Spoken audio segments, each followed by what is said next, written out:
여러분, 오늘 제가 들려드릴 이야기는 평범한 가정에서 실제로 일어난 일입니다. 아들 부부가 어느 날 갑자기 집을 팔고 연락을 끊었습니다. 그리고 남겨진 부모님이 그 집의 마당을 정리하던 중 땅속에서 발견한 것은 아무도 상상하지 못했던 충격적인 비밀이었습니다. 지금부터 시작되는 이 이야기 끝까지 들으시면 가족이란 무엇인지, 신뢰란 무엇인지 다시 생각하게 되실 겁니다. 시작하기 전에 이 채널이 처음이신 분들은 구독과 좋아요 부탁드립니다. 알람 설정까지 해두시면 새로운 이야기를 가장 먼저 만나보실 수 있습니다. 그럼 시작하겠습니다. 이야기는 한 달 전으로 거슬러 올라갑니다. 경기도 어느 조용한 주택가 김씨 부부는 30년 넘게 그 동네에서 살아왔습니다. 슬하에 아들 하나를 두었고 그 아들이 결혼해서 바로 옆집에 살고 있었습니다. 사실 그 옆집도 김씨 부부가 평생 모은 돈으로 마련해 준 집이었습니다. 당시 아들 내외가 신혼집 마련에 어려움을 겪고 있었습니다. 전셋집을 알아보던 중이었죠. 김씨 부부는 아들 내외를 위해 작은 단층집 한 채를 사주었습니다. 평생 모은 목돈을 거의 다 쏟아부었습니다. 하지만 후회는 없었습니다. 자식이 행복하게 사는 모습을 보는 것만으로도 충분했으니까요. 아들 내외는 그 집에서 10년을 살았습니다. 김씨 부부 입장에서는 참 좋았습니다. 담 하나만 넘으면 아들네 집이니까요. 손주들 얼굴도 매일 볼 수 있고 아들 내외가 바쁠 때면 언제든 도와줄 수 있었습니다. 아침이면 할머니가 만든 반찬을 들고 옆집으로 갔고 저녁이면 손주들이 할아버지 할머니 집으로 뛰어왔습니다. 그렇게 평화로운 시간이 흘렀습니다. 그런데 한 달 전부터 아들의 태도가 조금씩 이상해졌습니다. 전화를 해도 잘 받지 않고 만나자고 해도 바쁘다며 피했습니다. 며느리도 마찬가지였습니다. 예전처럼 반갑게 인사하지 않고 눈도 잘 마주치지 않았습니다. 김씨 부부는 걱정이 됐지만 젊은 부부니까 바쁠 수도 있다고 생각했습니다. 그러던 어느 날 아들이 갑자기 찾아왔습니다. 그리고 한마디 했습니다. 집을 팔기로 했다고, 이사를 간다고. 김씨 부부는 깜짝 놀랐습니다. 왜 갑자기 이사를 가냐고 물었지만 아들은 제대로 된 이유를 말하지 않았습니다. 그냥 새로운 환경에서 살고 싶다 회사 때문에 지방으로 가야 한다 그것뿐이었습니다. 김씨 부부는 섭섭했지만 자식이 결정한 일이니 막을 수는 없었습니다. 그렇게 일주일 만에 아들 내외는 급하게 이사를 했습니다. 급하게 집을 내놓았고 급하게 매수자를 찾았고 급하게 짐을 싸서 떠났습니다. 김씨 부부에게 새 주소도 제대로 알려주지 않았습니다. 전화번호만 남기고 떠났습니다. 며칠 후 김씨 부부는 아들이 살던 집의 마당을 정리해 주기로 했습니다. 새 주인이 들어오기 전에 마당에 있는 화분이며 정리할 것들을 치우려고 했던 겁니다. 그날 아침 김씨 할아버지는 삽과 호미를 들고 옆집 마당으로 갔습니다. 마당 한쪽에는 예전에 아들이 심었던 감나무가 있었고 다른 한쪽에는 낡은 창고가 있었습니다. 할아버지는 창고 옆 흙을 파기 시작했습니다. 오래된 화분들을 옮기려고 했던 겁니다. 그런데 삽을 몇 번 찍자 이상한 느낌이 들었습니다. 흙이 너무 무른 겁니다. 마치 최근에 누군가 파헤쳤다가 다시 덮어놓은 것처럼. 김씨 할아버지는 이상하다는 생각이 들었지만 계속 파들어갔습니다. 그리고 30cm쯤 팠을 때 뭔가 단단한 것이 삽에 걸렸습니다. 나무 뿌리인가 싶어서 손으로 흙을 헤쳐봤더니 그것은 나무가 아니었습니다. 콘크리트 판이었습니다. 그 아래로 뭔가 공간이 있었습니다. 김씨 할아버지의 심장이 빠르게 뛰기 시작했습니다. 이게 뭐지? 왜 여기 이런 게 있지? 할머니를 불러 함께 더 파보니 점점 더 큰 구조물이 드러났습니다. 그것은 작은 땅굴 입구였습니다. 사람이 들어갈 수 있을 만한 크기의 입구였습니다. 이 집은 10년 전 김씨 부부가 아들에게 사준 집이었습니다. 그리 크지 않은 단층 집이었지만 마당이 넓어서 아이들이 뛰어놀기 좋았습니다. 김씨 할아버지는 손주들을 위해 마당 한쪽에 작은 모래놀이터를 만들어주기도 했습니다. 할머니는 텃밭을 가꾸며 상추며 고추며 직접 키워서 아들네에 가져다 주곤 했습니다.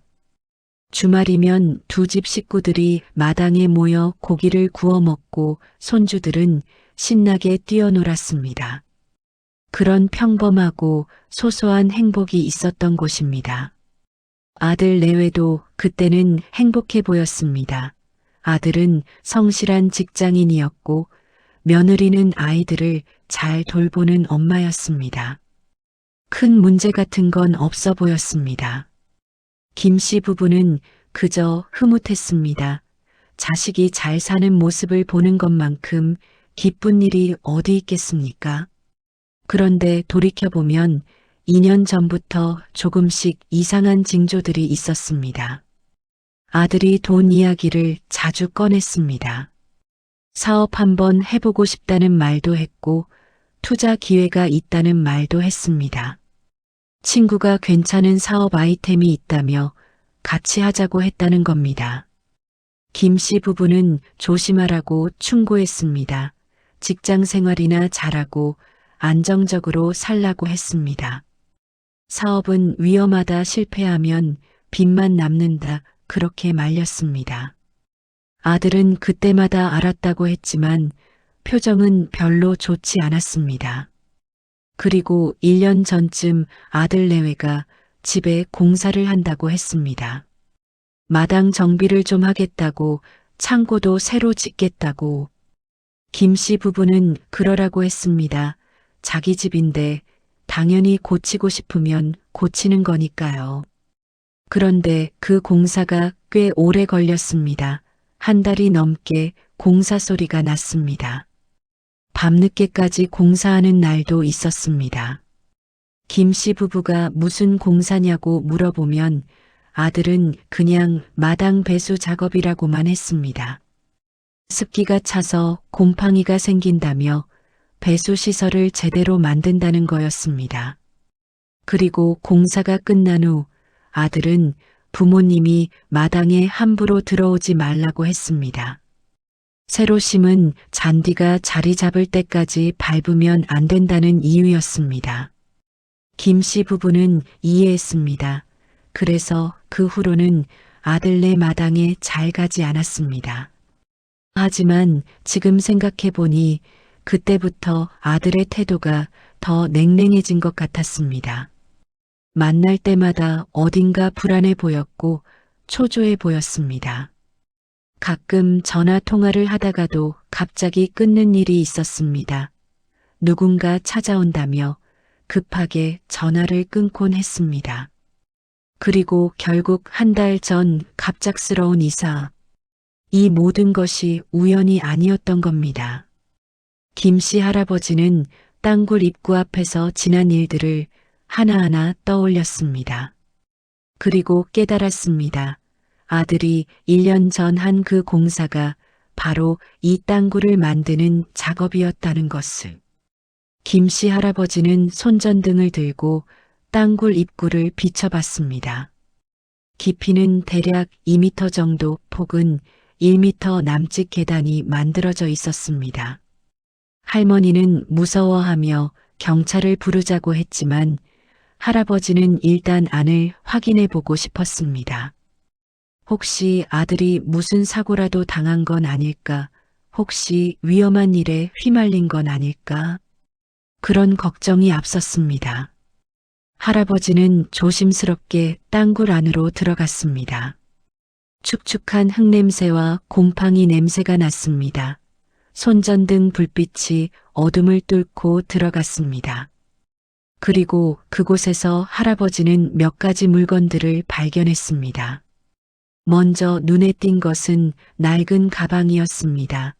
검은색 여행용 가방. 지퍼를 열어보니 옷가지와 세면도구가 들어 있었습니다. 마치 급하게 도망갈 준비를 해둔 것처럼.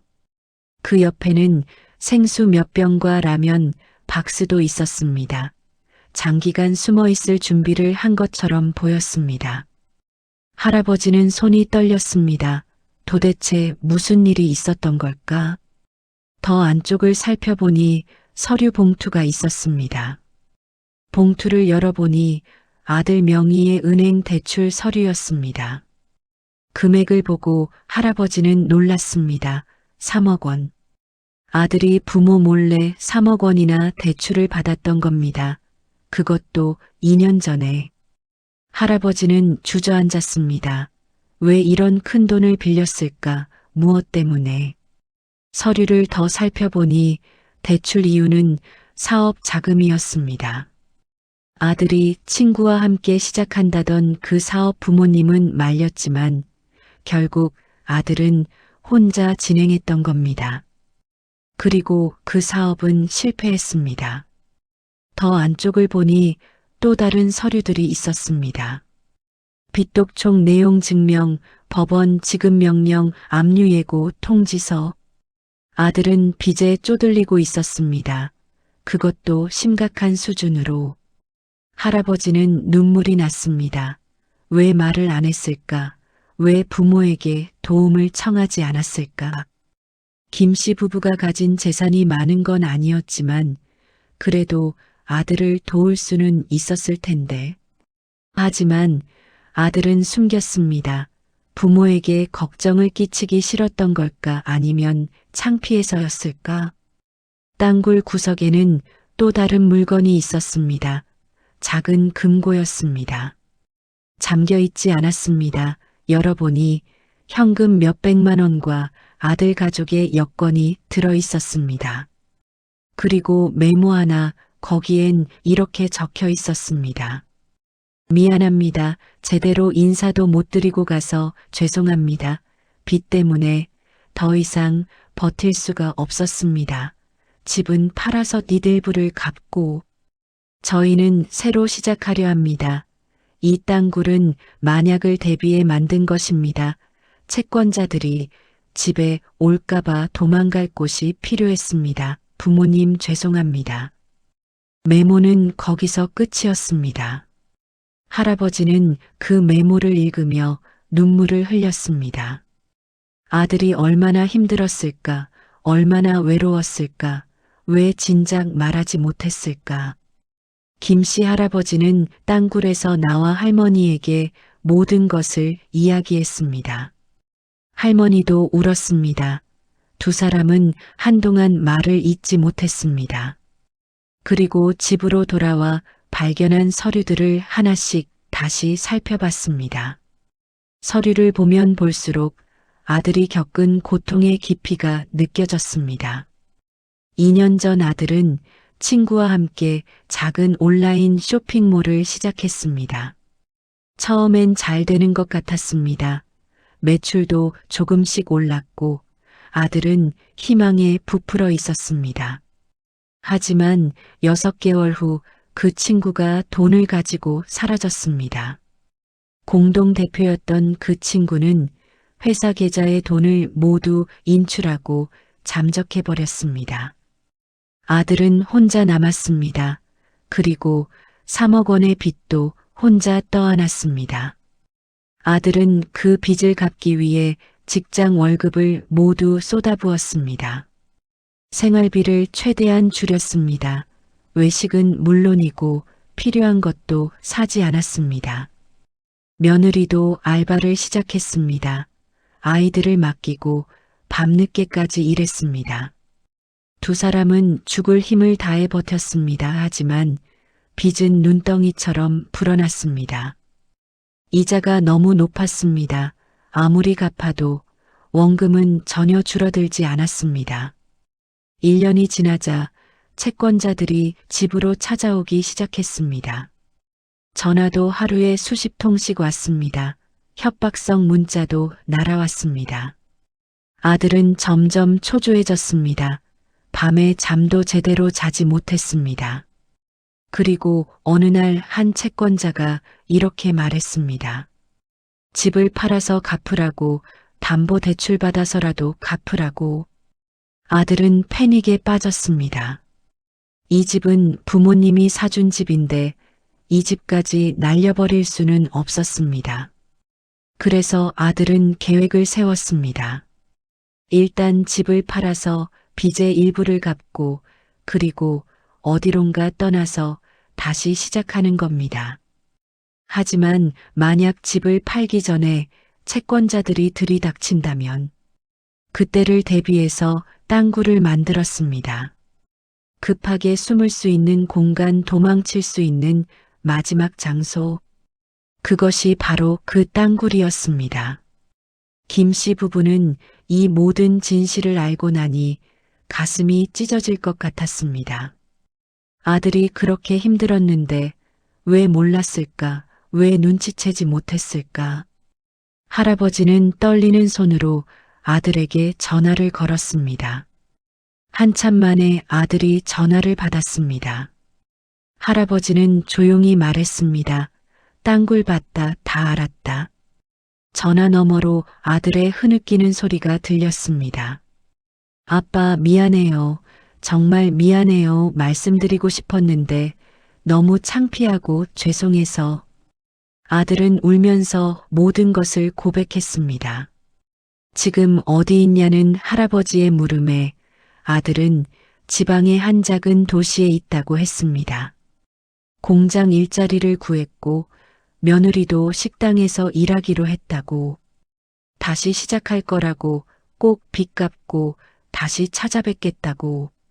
할아버지는 한숨을 쉬며 말했습니다.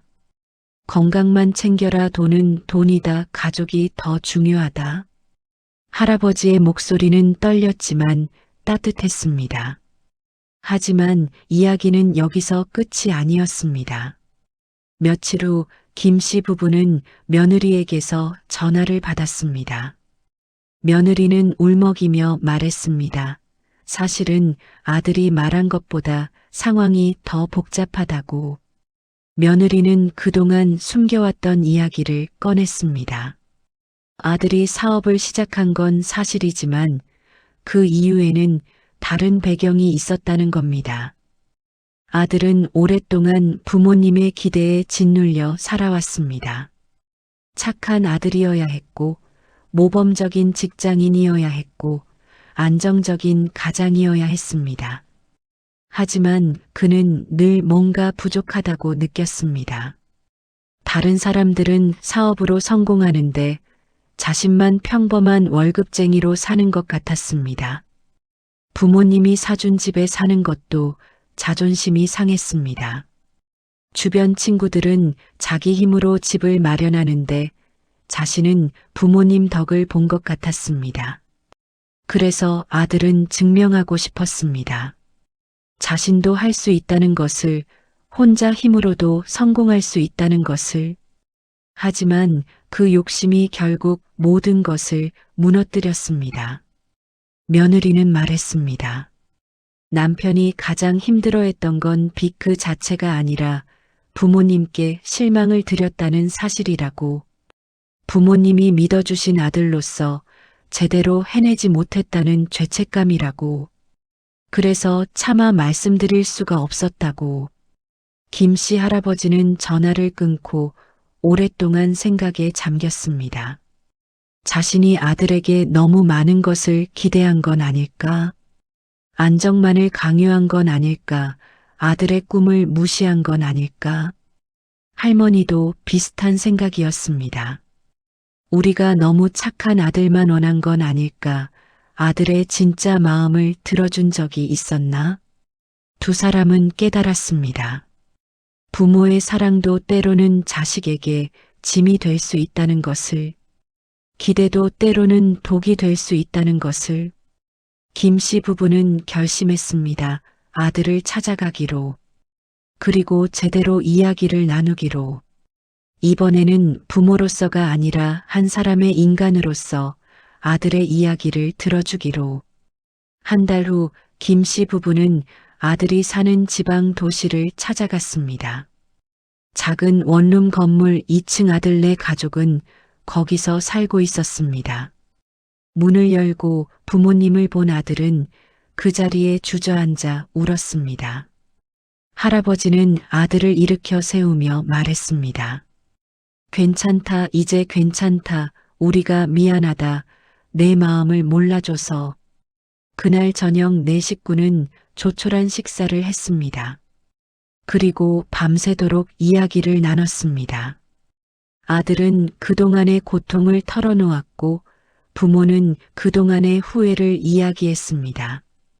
며느리도 힘들었던 시간들을 나눴고 손주들도 조용히 옆에 앉아 있었습니다. 그날 밤 그들은 깨달았습니다. 가족이란 완벽할 필요가 없다는 것을, 서로의 약함을 인정하고 서로의 상처를 보듬어주는 것, 그것이 진짜 가족이라는 것을. 빚은 여전히 남아 있었습니다. 하지만 이제 혼자가 아니었습니다. 김 씨 부부는 가진 재산의 일부를 내놓았고 아들은 그것으로 빚의 절반을 갚았습니다. 나머지는 천천히 갚아나가기로 했습니다. 조급해하지 않기로 했습니다. 아들은 지금 그 도시의 작은 회사에서 일하고 있습니다. 화려하지는 않지만 성실하게 살고 있습니다. 며느리도 아이들을 돌보며 파트타임 일을 합니다. 손주들은 작은 집이지만 밝게 웃으며 자라고 있습니다. 그리고 김 씨 부부는 한 달에 한 번씩 아들네를 찾아갑니다. 더 이상 기대하지 않습니다. 더 이상 강요하지 않습니다. 그저 함께 밥을 먹고 소소한 이야기를 나누고 손주들과 놀아줍니다. 그것으로 충분합니다. 그 땅굴은 지금 메워졌습니다. 새 주인이 집을 인수하면서 마당을 완전히 새로 정비했습니다. 그 어두운 땅굴은 이제 흔적도 없이 사라졌습니다. 하지만 그 땅굴이 남긴 교훈은 김 씨 가족의 마음속에 여전히 남아 있습니다. 숨기려 할수록 더 깊어지는 고통, 혼자 감당하려 할수록 더 무거워지는 짐. 가족이란 완벽한 모습을 보여주는 것이 아니라 서로의 불완전함을 받아들이는 것. 그것을 그들은 배웠습니다. 여러분, 오늘 이야기는 여기까지입니다. 한 가정의 땅굴 이야기, 그 속에 숨겨진 고통과 사랑 그리고 화해의 이야기였습니다. 혹시 여러분의 가족 중에도 말하지 못하고 혼자 끙끙 앓는 사람이 있지는 않나요? 혹시 여러분 자신이 누구에게도 말하지 못한 고민을 안고 있지는 않나요? 완벽할 필요는 없습니다.